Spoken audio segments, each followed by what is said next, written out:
During the early days of personal computers or PCs, RAM or random access memory was the most precious things. Similarly, these days, as generative AI's era is heralding, VRAM or video RAM is the biggest thing at the moment.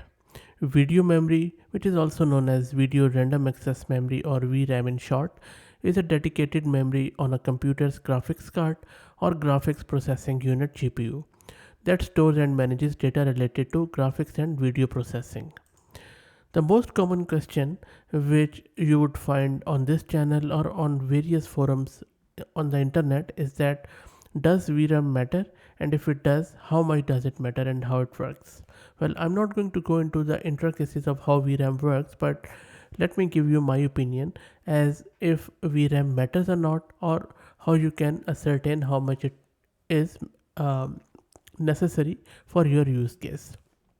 A lot of people are experimenting with different open source models like Dolphin, Mixtral, and NeoRabbit, and a lot of other mixture of experts, and they are using mostly cards from Nvidia.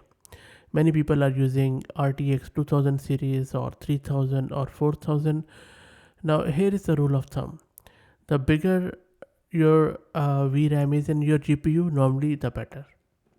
So, the more sweeter you will make, the more performance you will get.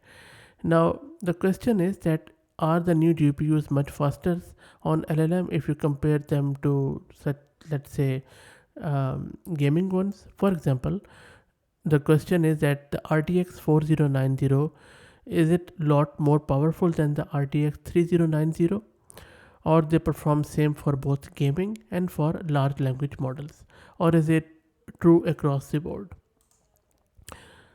My opinion, or in my humble opinion, VRAM is all that matters, or matters in 90% of the case. If you have 24 GB of VRAM, it is certainly better than 12 GB of RAM. The problem is that many people are trying to use these large language models or comparing or analyzing their GPUs on their consumer laptops. The problem is that these consumer GPU cards will never have enough VRAM to comfortably run large models. And when I say large models, I mean the models which have more than 13 billion parameter or 7 billion parameter. Mostly I'm talking about the parameters which are in the 70 billion of range. Now, another point to note is that memory bandwidth of such as for the card such as 4070 is almost as twice as fast. Small 7 billion model that fit into VRAM entirely. So that is why if you are using small model on a card like 4070, that is always a good idea.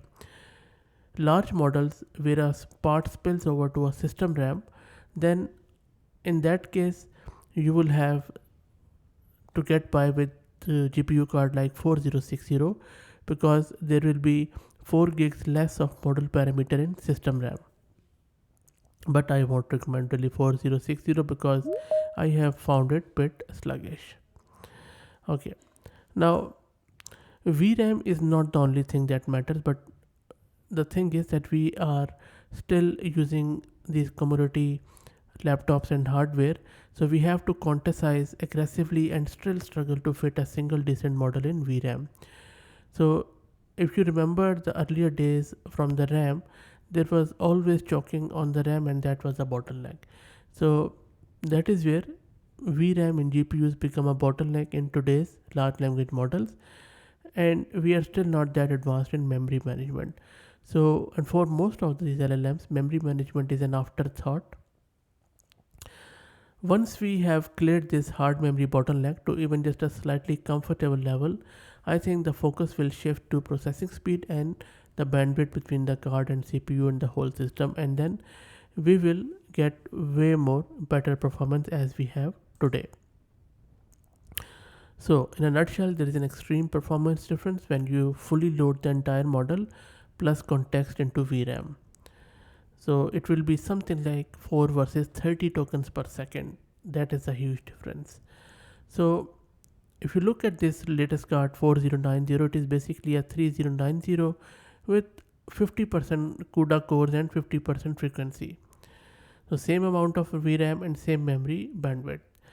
So for gaming or these LLMs, this will be 2 times faster than 3090. With LLMs, the main bottleneck is memory bandwidth. So I think you also need to take into that consideration. So how should you proceed? I would suggest that instead of going and spending a lot of money, try to get a used one, and then try to make or strike a balance between cost and performance. Don't go for the most expensive one, just try to get a used one with decent bandwidth, and then go from there and see if you're able to run your smallish models like 7 billion, 13 billion, even their contest version on these GPUs. I hope that was useful. Look, this is just a personal opinion and this is a subjective matter, so very keen to hear your thoughts too. And if you have been playing around with these GPUs, what do you think? Which GPU is better for 7 billion, 13 billion models? What is a cheaper way so that mere mortals like us could also run it on commodity hardware? That's it, guys. I hope that you found it useful. If you did, please consider subscribing to the channel. And if you're already subscribed, please share it among your network. Thank you very much.